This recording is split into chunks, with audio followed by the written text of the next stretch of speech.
welcome back to my kitchen. It is 7:45 in the morning, which is a little bit earlier than we usually wake up, but one of my boys, Mary, we got Mary and Pippin.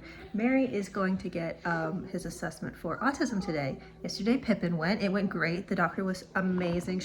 You can really tell that she really, this is a passion of hers and she really cares. So it's very interesting. It was very interesting to see. So I'm very interested to see how Mary is gonna do.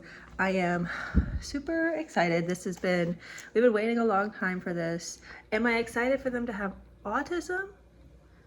No, but it's kind of like we kind of knew, we kind of knew it was gonna happen, that sort of thing. So we're getting ready to go. We're outside. That's Big Bird. So it went great with his assessment. He had a great time. What's so interesting, and I don't know if other parents that, have children on the spectrum experience this. Hey, back it up. Thank you. I don't know if other parents that have children on the spectrum experience this, but it was like, she almost seemed a little bit hesitant to tell me that, she was like, oh, he is showing signs of being on the spectrum. And I was like, a fork found in kitchen. That is not a surprise to me, which is not like a big,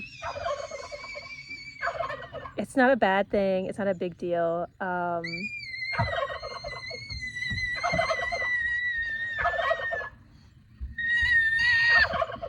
Why are you yelling? So it's almost like she seemed a little hesitant to tell us. And I could imagine that maybe, some parents don't have the best reaction to hearing that their child is on the spectrum. Both of them are in speech therapy, and it seems like they're both going to start doing ABA therapy. I'm not super sure what to expect with the ABA therapy, but from what I have looked up, it definitely seems like, the way to go, researched, evidence-based, everything like that, which is how I like to do things evidence-based. So, and then do things at home too. So we're gonna start implementing our little chore chart and start working on things that I think will help them. Pippin is going into pre-K soon, and then it'll just be me and Mary during the day. Hey, can you close the door? Are we all done outside? We might be all done outside. The chaos that I have right now, I'm obsessed with watching the Amberlynn Girl World stuff right now. Don't judge. I looked up a example of a pre-K schedule. When I worked at the pre-K, I had one of these. I think I got rid of it and I just could not remember.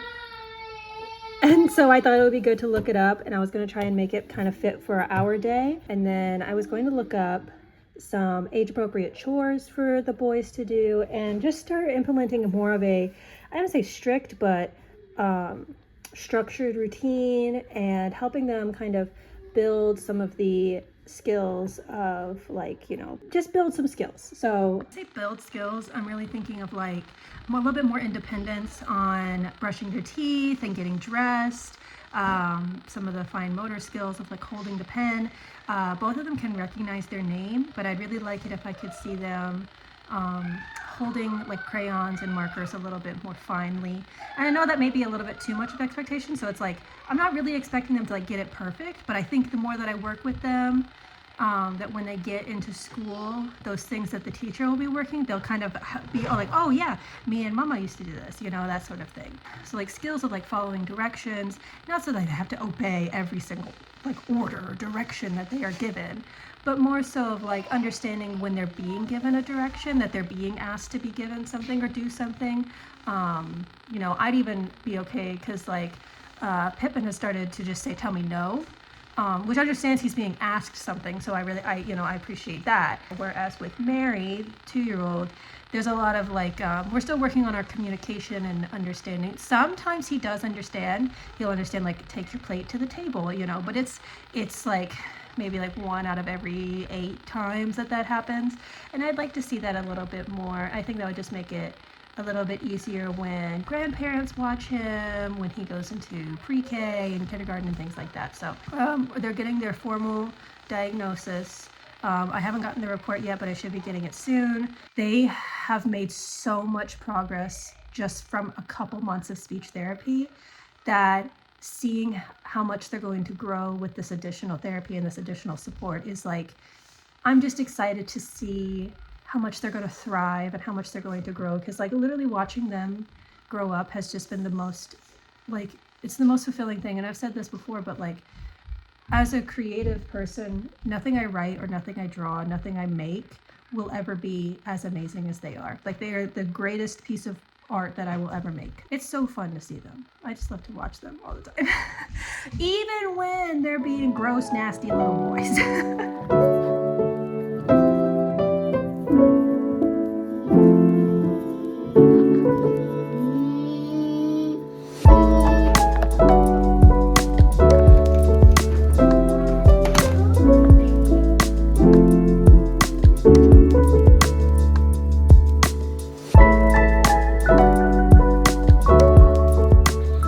Monday, my voice is gone. So you know what that means. It's time to go to speech therapy. It's time to go to speech therapy. Mary and Pippin both have it back to back. They see the same therapist. It's great. It's wonderful. Last week, Tuesday and Wednesday, was when they went to get their evaluations. I still haven't received the report, and I'm not like expecting to. I'm very excited to see it. Well, you know, I'm very excited to see it because I just think that those things are very interesting. And there's not really a whole lot that I can do with it right this second. But it is nice to have that thing. I'm all over the place. I haven't had coffee. Have I taken my medicine? I gotta take my medicine. You're in a cabinet. Oh, I already made the coffee. Hell yeah. Get my little mason jar. That much. This one. I am doing a baby step this morning in that I am drinking coffee before I leave the house. So I have a really hard time eating. A lot of my anxiety is around my stomach and emetophobia, especially when leaving the house. And yes, way. A lot of my like little smaller baby steps when it comes to leaving the house is like drinking something, taking my medicine before I leave, eating something before I leave, drinking something before I leave, taking something with me to eat when I leave. So I am making coffee. I make my own creamer. Next time I have to make it, I'll record it and add it in the vlog. I think I recorded it and put it on TikTok, so it's really easy. A can of sweetened condensed milk, rest of it milk. Add a like teaspoon and a half to like 2 teaspoons of flavoring. So like vanilla. I like coconut extract. I put like a teaspoon and a half of coconut extract. A tablespoon is too much. And then like I know the people, aka the internet. They'd be like, oh, don't drink your calories. Don't drink. Yes, drink it, eat it. Who cares? It's delicious, it's yummy. I mean, I guess yes, if you're like, oh, balance everything in moderation. But like, drink your fucking coffee. Irritates me is what it is. This like subculture of control and shame, I think is what bothers me the most, is the shame of it.